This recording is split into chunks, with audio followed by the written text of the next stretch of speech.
जय माता दी मित्रों, आप सभी का स्वागत है हमारे चैनल मेरी माँ कालका में। तो हम फिर से उपस्थित हैं आपके समक्ष एक नए विषय को लेकर के।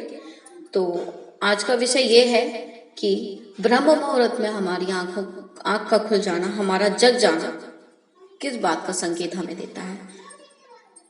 सबसे पहले तो हम ये जान लें, जब 3 से 5 के बीच या 3 से 4:30 के बीच हमारी आंखें खुल जाती हैं, हम उठ जाते हैं, तो अमृत वेला का वो समय बहुत अच्छा ये समय होता है, अमृत वेला का समय।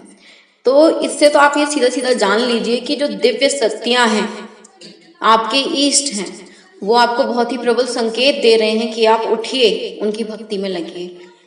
वो चाहते हैं आपसे अपनी भक्ति कराना और आपको वो इसी माध्यम से संकेत देते हैं।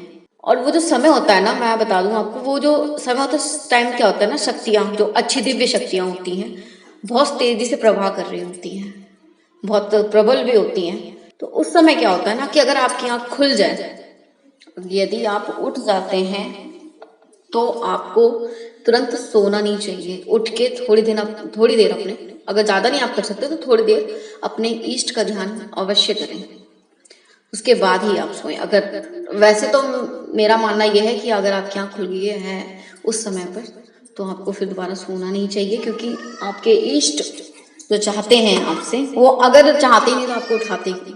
अगर ये रोज आपके साथ नियमित रूप से हो रहा है तो आपको उठ के अपने इष्ट का ध्यान अवश्य करना चाहिए। अमृत वेला का जो समय होता है ना, इसमें एक अर्थ खुद ही छिपा हुआ है। जैसे कि अमृत का तो सबको ही पता है कि क्या है।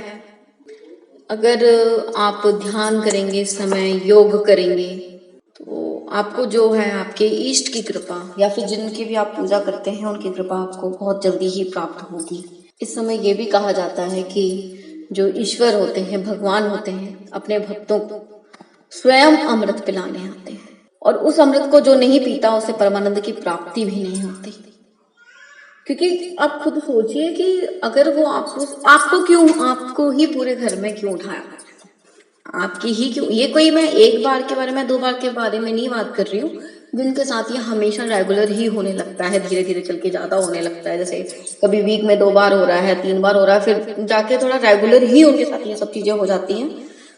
तो आप ये खुद सोचिए, अगर किसी और के लिए ये चीज वो चाहते तो और किसी को भी तो उठा सकते थे। आप कितने भाग्यशाली हैं कि ये कृपा आपको प्राप्त हो रही है। और उस समय का अगर आप भी महसूस करेंगे ना, जब आप पहले दिन 1-2 दिन आपको लगेगा कि हाँ थोड़ा सा आलस भी आएगा उठने में, लेकिन जब आप उठने लगेंगे ना, उस टाइम आप अपने बॉडी के अंदर ही खुद इतनी पॉजिटिविटी फील करेंगे, इतनी अच्छी वाइब्रेशंस होती है ना उस समय, कोई भी नेगेटिव वाइब्रेशन नहीं होती। आपको बहुत रिलैक्स फील होगा। योगा भी करेंगे तो उसका भी बेनिफिट आपको ही आपकी बॉडी को मिलेगा। देखिए, जब भी हम सीधा अगर ध्यान करने जाते हैं तो ध्यान से पहले योग का करना बहुत जरूरी है। डायरेक्ट आप ध्यान में प्रवेश नहीं कर सकते। उससे क्या होता है, जब आप योगा अभ्यास करते हैं, थोड़ी देर बैठते हैं, रिलैक्स मूड में बैठते हैं, तो आपकी बॉडी को तो रिलैक्स मिलता है, आपके माइंड को कितना रिलैक्स मिलता है ये आप करके देखिए तो आपको जरूर पता चलेगा।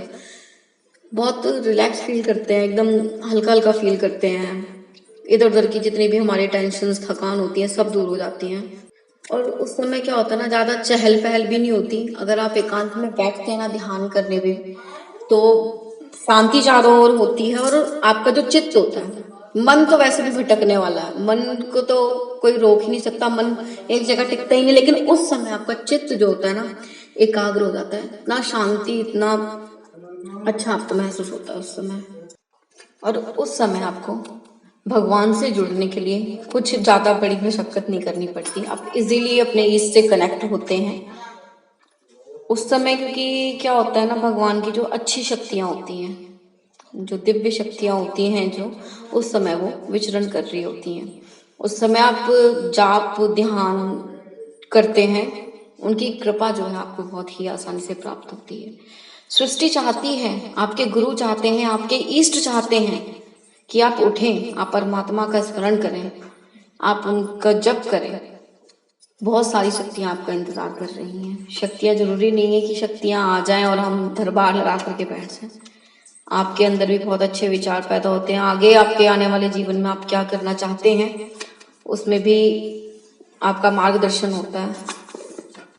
क्योंकि उस समय क्या होता है ना, जो शक्तियां हैं क्या, पहले तो आप ये जान लें कि शक्तियां हैं क्या।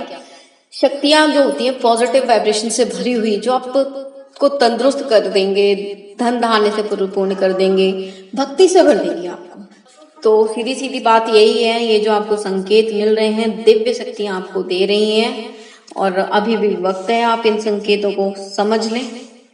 क्योंकि देखिए हर एक किसी को संकेत देके वो अपनी भक्ति नहीं कराते। अगर आपको दे रहे हैं तो आप खुद सोचिए कि आप कितने खास हैं और ये संकेत आपके लिए कितने खास हैं।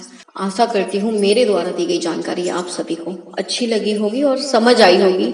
और प्लीज कमेंट्स में मुझे बताएं कि मैं आपको समझाती हूँ तो आप लोगों को समझ में आता है या फिर मेरे बोलने में कोई कमी रह जाती है।